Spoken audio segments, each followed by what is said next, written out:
This is my cache. There are many like it, but this one is mine. Welcome everyone. Today we're talking survival caches. This particular cache is made out of PVC, and if you stick around, I'm going to show you how I put it all together. Now, what is a cache?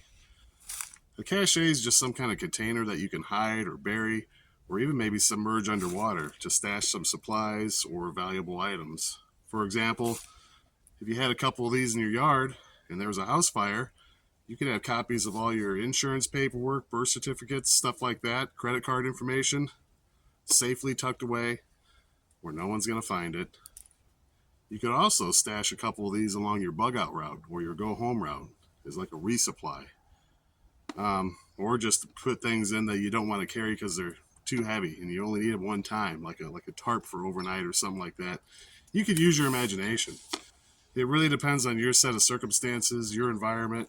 We happen to be in northwestern Illinois. Right now it's November 2023, soon to be December. It was almost 1 year ago today, back in November of 2022, where a cache saved my hide. I was in a real situation not far from here. Luckily, the cameras are rolling. We got it all on video. Let's see what happened.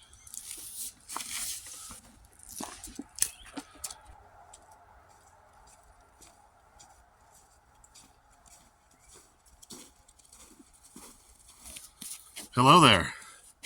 Here we are in November of 2022.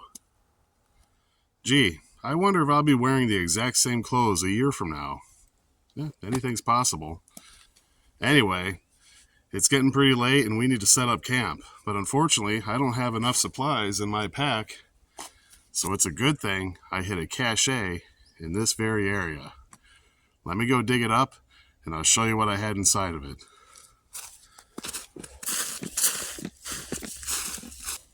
We're saved. We're not going to starve or freeze. All right.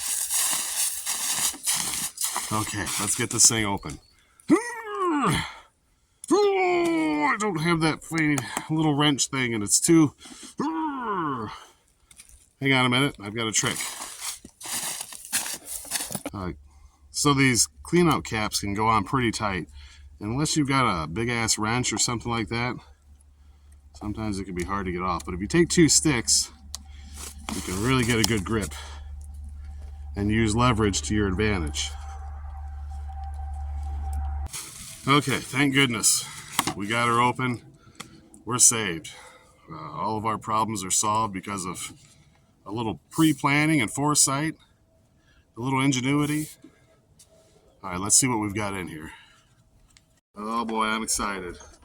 Salvation is at hand. What do we got?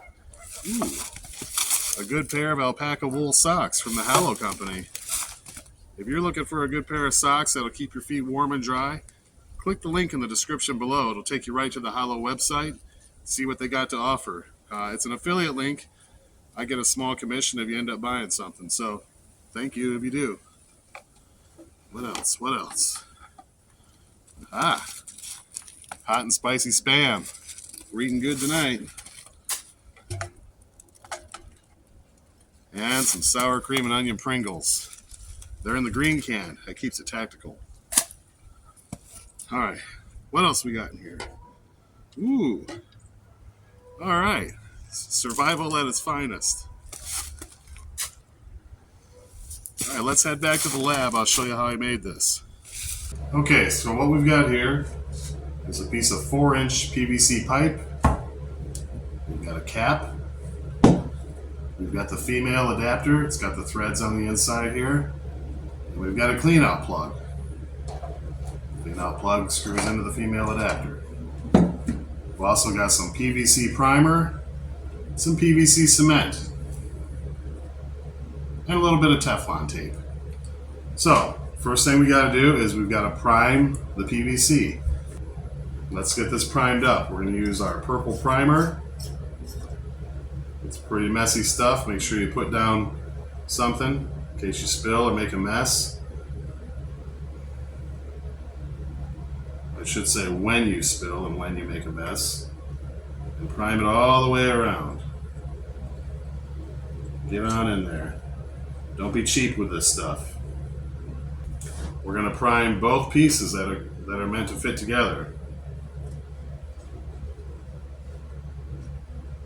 While that purple primer is still wet, we're going to apply the PVC cement right over top of it.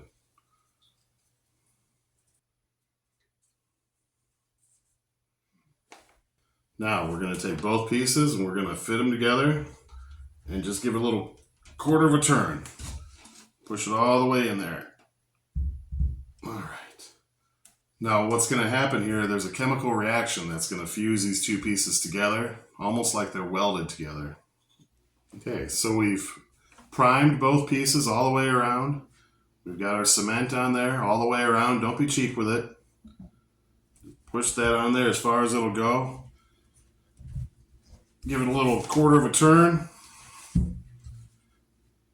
And when this is dry, it's going to be totally waterproof. It's never coming apart. This is now going to be one piece. These pieces are going to be fused together. We've got our clean out cap. It's threaded, so we're going to use a little bit of Teflon tape. And we want to make sure we put this on in the opposite direction that it's going to screw into. And this is already a pretty tight fit. So I'm just going to go around twice.